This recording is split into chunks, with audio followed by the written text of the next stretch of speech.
The game you're about to see from the 2019 FIDE World Rapid and Blitz Chess Championship took place between Alireza Firouzja of Iran playing white versus Vladislav Artemiev of Russia playing black. Here we have a Kheirkhah two knights variation, exchange two knights variation to be exact, and after knight to f6 and the move queen to e2, we see that Alireza Firouzja gives pause for the first time after Artemiev's bishop f5. He has to take a think because it's a bit of a sideline opening here. Black's idea is he's actually going to allow white to capture on f6, knowing he has to take with the g-pawn. Why? The e-pawn is pinned. This would normally be frowned upon in such a structure because the king could become open and the pawn's weak.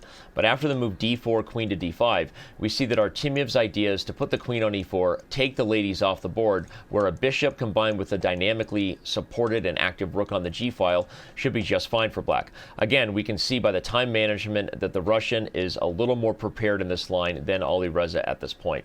c3, however, is designed to meet queen e4 with bishop e3, otherwise a c2 pawn would be captured. But again, we see Artemiev play the move h5, clearly showing he knows what he's doing, and he likes this position for black.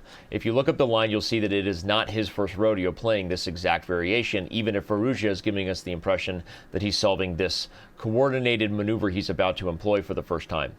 Coordinated maneuvering he does here, knight d2 to kick the queen out of the center, and after queen to g4, he still does not like the idea of letting the queens get exchanged for the reasons I highlighted, and denies Artemiev that action by coming to c4.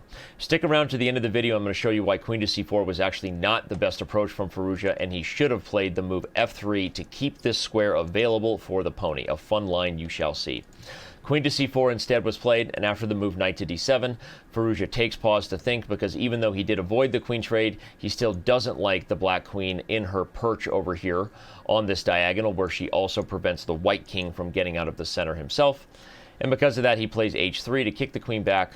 Artemiev backs up the bishop on a battery and still maintains a very comfortable position. In fact, if you look it up or check out the analysis at my blog, I think black is almost slightly better at this stage in the opening, and one of the reasons I'm going to show you why queen c4 was not the best is because after the move queen b3 that Firouzja just did, he's trying to right the ship, knowing that c4 and a5 are really destined for the knight and not the lady. However, at this time, after the move queen b3 that attacks b7, we see the Russian give pause and think for the first time in the game. Unfortunately for Artemiev, it actually was his first and really only true mistake that he's about to play here. A big blunder is about to come to the board. Again, stick around for the end of the video where I'm going to show you that if black had played the natural castles long to guard the pawn, or even the move knight to b6, black would have maintained a slight edge. However, bishop h6 is played as our cameraman takes a look around the room, and Firouzja quickly says, what? I'll go ahead and trade on h6, because by getting rid of the bishops, I'm now threatening to take b7. What would have happened if white had taken b7 first? I'm going to show you. Rook b8, queen c6 would have allowed bishop takes e3 and queen g3 check. And even though white still has a couple pawns, the compensation here for black, my guess, is what Artemiev wanted. But as we pointed out, bishop h6 was a blunder because Firouzja just took h6 first. Now on the board we can see he's taken b7 and c6 and is enjoying a clear two-pawn advantage. Why does black have to castle before taking b2? Well, doing so would allow queen to c8, checkmate. After castles and the move knight to b3 by Firouzja, we're going to see Artemiev take his first truly long think in the game.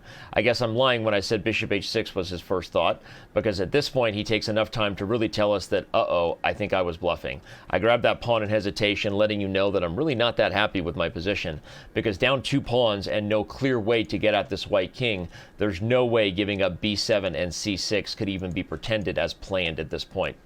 He does play the move rook to b6 to create the lift, and after the move queen f3, when I analyzed this, I was thinking maybe indeed this was the idea he had, because the rook coming to e6 looks kind of irritating for the king, but the closer you look, the more you see it's just an illusion.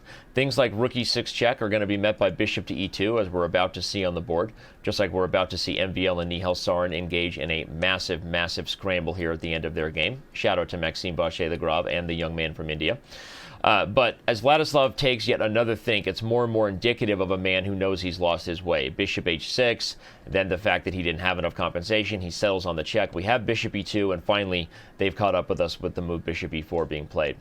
But as I said, White could play queen g3 here. White can also play the move Firouzja does. He realizes the rook is just bluffing here, and so he laughs in the face of danger, putting the queen right on the e-file. If black trades and then tries to get one pawn back, he's going to lose the bishop to the pin in the process. Because of that, black keeps the ladies on the board with queen h7, and Firouzja pauses, knowing he's gotten himself out of the worst of it, and makes a very, very mature decision here. He knows that he's already up 2 pawns. He's not worried about losing a little bit back, so he rightly decides, as everyone should when they have an advantage, take care of your biggest potential weakness. If your king in the center is the only real problem you have left, castle, get done with it, and even if it gives a pawn back.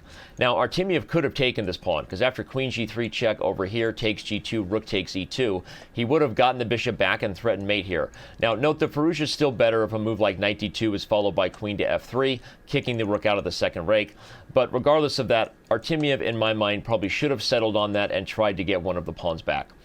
Instead, he takes a very long think here, again telling us that black has clearly lost the thread, and if you don't believe it, check out the analysis. As I said at the blog, you'll see that bishop h6, as we called, was just a big blunder, and clearly the Russian wearing blue here is about to be feeling blue and lonesome himself.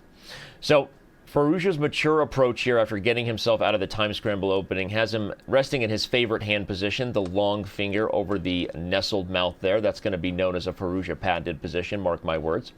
a5 is played. a5 looks good. You'd love to get a4 and kick the knight back. The problem with a5 is it's just too slow. White doesn't have to take the pawn and open up lines. Firouzja, again, makes mature decisions and optimizes coordination and makes threats over trying to grab more pawns that might open lines and give counterplay. So bishop to c4 played, kicks the rook. If you do move the rook, I have f3, and I might even pick up another peshka here over on e7. Because of that, Artemiev comes up with a final trick, bishop b1, which threatens both the queen and the checkmate on c2. But Firouzja's too good for that. He says, I know that. I don't have to do anything but move with check and then force the pieces off the board. And for all practical purposes, once that light square bishop is lost, things like this check are merely for spite. Nothing black can really do at this point when you've lost all your potential attack.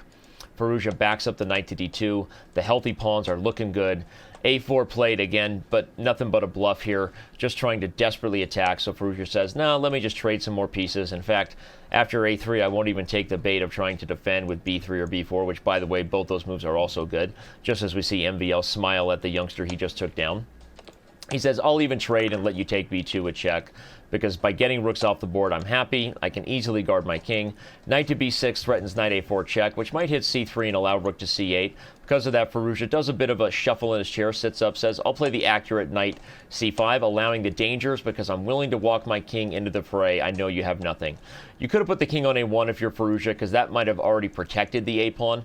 But after rook a8 is played, we're going to see that Alireza finds a creative, dynamic way to defend it with a4. If you take it, you have the move rook a1, just winning a piece, and because of that, Artemiev has nothing. He plays queen g5, queen e4 comes in, both guarding g2 from the queen and spying the rook on a8. Whenever you're hitting a rook on a8 and you've already got other threats, it makes your opponent nervous. They want to put that thing on safety. Unfortunately for Artemiev, he does not choose a safe square. That is a forking problem, bro, that you just walked into. Knight takes e6, queen a5. At this point, just desperation. Firouzja gets greedy. Time to take some pieces, let you get some checks. No big deal. In fact, you even attack my pawn on c3 and attack the knight on d8. I'm not even that stressed because I know my king has safety. So I'll continue to do what Yasser Seirawan told me, which is go grab pawns. Queen takes c3 check, king f1. I've reached safety, and you have reached the end of the rope, my friend. So we shake hands and resign. As the players get up and shake hands for good measure, I will live up to my promise and back up to the critical moments, showing you two things in back-to-back succession. First, let's talk about the fact that after the move, queen e4 was played in the game. The move c3, that analysis, you can see there were c4s over at my blog. So we see Artemiev smile there. Queen e4 was played, bishop e3. I made a point to say that the move queen to c4 was not ideal. Here's the variation Firouzja should have played. f3 and knight to c4 is actually the way for white to get an edge. Threatening knight a5 is a real problem and exposes the fact that both of these pieces have completely left the light squares on the queen side behind. If you try to defend this with natural developing moves like knight d7 and castles, pause your video if you want to find something brilliant, or if you're just into looking at Yanda Pomniashchi's man bun from across the room. Gotta love that man bun, gotta love that Jobava frustration. We gotta love and know that the reason why we don't want to castle long is because of moves like knight takes b7, exclamaviach, and d5. Here comes queen to a6 check. making the king my pet. I will mate you on a7, and laugh to tell the story about it. Because of that, white is actually in a good position here. And again, with this correct setup, with the knight over here on c4 headed to a5, I'm confident white can get an edge against Artemiev's very tricky sideline Karo. But I made you another promise to say that after queen c4, knight d7, h3, queen g6, and queen b3, that I would show exactly how Artemiev could have been better. Bishop h6 was just a terrible move. Both knight to b6 and castles long lead to similar variations where black is totally fine. Let me show you the main one.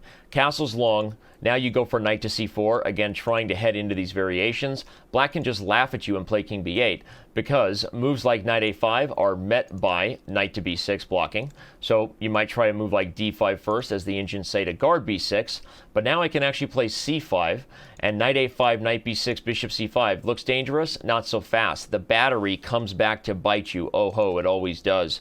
Black plays the move bishop to c2 to kick the queen to b4, so that now I can grab d5 safely. The queen is no longer spying it, and watch out, because rook e5 is coming, and we'll see whose king is in bigger trouble here. Twist ending, it's white's. Black is clearly better. So that's one variation Artemiev could have gone for. As I also said, moves like knight to b6 were totally safe too. They guard b7. You can get castle long soon. You still have ideas of bishop c2, and if the queen's here, maybe something like e5 coming. I'm confident when I say that black would have a slight edge, and Alireza Firouzja's queen to c4 would have been seen as a mistake. But with that detailed analysis and hopefully some appreciation from all of you that I did spend a lot of time with it, you can see those notes over at my blog on Chess.com. I'm also going to ask you to maybe consider clicking one of those two videos right in front of your face here, right? Stay at the Chess.com YouTube channel. Keep watching our awesome content, and look for more live Blitz reviews. Just kidding, they're not live. These were all pre-recorded, and we're now adding high-level analysis later. Coming to our YouTube channel soon from the FIDE World Rapid and Blitz Chess Championship. Leave a comment below. Give me a like. Give me a share. We'll see you on Chess.com.